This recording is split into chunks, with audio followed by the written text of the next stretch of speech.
നമസ്കാരം. വീണ്ടും ഒരു വൈറസ്, പുതിയതായിട്ടുള്ള വൈറസ് വരുന്നു, കോവിഡ് പോലുള്ള ഒരു സമാന സിറ്റുവേഷൻ ഉടനെ ഉണ്ടാകും എന്നൊക്കെ പറഞ്ഞ് ഒരുപാട് റൂമേഴ്സ് നമ്മൾ കേൾക്കുന്നുണ്ട്. നമ്മൾ മനസ്സിലാക്കേണ്ടത് ഇപ്പോഴത്തെ വില്ലൻ വൈറസ്, അതായത് human meta pneumo virus HMPV, ഇത് ആദ്യമായിട്ട് കണ്ടുപിടിച്ച വൈറസ് അല്ല. ഇത് 2001 കണ്ടുപിടിച്ച, നെതർലാൻഡ്സിൽ കണ്ടുപിടിച്ച് ഒരുപാട് പേർക്ക് ഈ അസുഖം വന്നിട്ടുള്ള ഒരു പണ്ടേ അറിയുന്ന വൈറസാണ്. അപ്പൊ ചൈനയിൽ ആദ്യമായി കണ്ടുപിടിച്ചതല്ല. അവിടെ ഒരു കൂട്ടം ആൾക്കാർക്ക്, ഒരു ക്ലസ്റ്റർ, അതായത് കൂട്ടം ആൾക്കാർക്ക് ഒരേ ലക്ഷണങ്ങൾ വന്ന് പരിശോധിച്ചപ്പോൾ ഈ വൈറസ് ആണെന്ന് മനസ്സിലാക്കി. അപ്പൊ ചൈന ആയതുകൊണ്ടും കോവിഡ് തുടങ്ങിയ എല്ലാത്തിന്റെ ഉത്ഭവം അവിടെ ആയതുകൊണ്ടും നമ്മൾ കൂടുതൽ അതിലോട്ട് ശ്രദ്ധിക്കുന്നു. അതാണ് അതിന്റെ ഒരു കാര്യം. അതല്ലാതെ ഈ വൈറസ് ഏതൊരു വൈറൽ പനിയെ പോലെ തന്നെയാണ്. പ്രത്യേകിച്ച് ഗുരുതരമായ ലക്ഷണങ്ങൾ ഉണ്ടാക്കുകയോ പ്രത്യേകിച്ച് ലക്ഷണങ്ങളായിട്ടുള്ളതൊന്നുമല്ല. അപ്പം ലക്ഷണങ്ങൾ എന്ന് പറഞ്ഞാൽ സാധാ വൈറൽ പനി വരുമ്പോൾ എന്തൊക്കെ ലക്ഷണങ്ങൾ വരാം? പനി, ചുമ, തൊണ്ടവേദന, തുമ്മല്.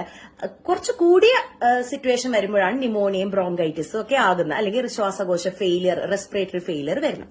പക്ഷെ ഒരു ഹെൽത്തി അഡൽറ്റിന്, വേറെ അസുഖങ്ങളൊന്നും ഇല്ലാത്ത ആൾക്കാർക്ക് ഇതൊരു സാധാ വൈറൽ പനി പോലെ തന്നെയാണ്. വേറെ ടെൻഷൻ വേണ്ട.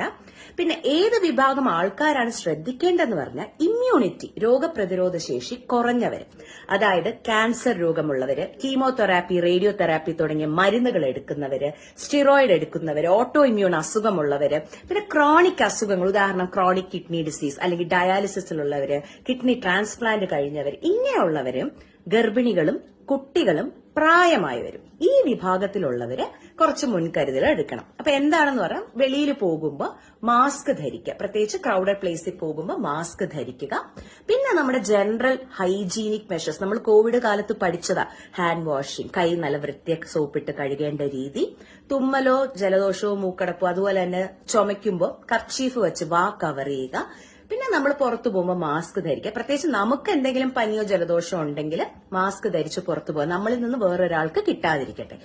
അപ്പം അതല്ലാതെ നമ്മൾ ഇതിനെ ഒരുപാട് വെപ്രാളപ്പെട്ട് ടെൻഷൻ അടിക്കേണ്ട ആവശ്യമില്ല.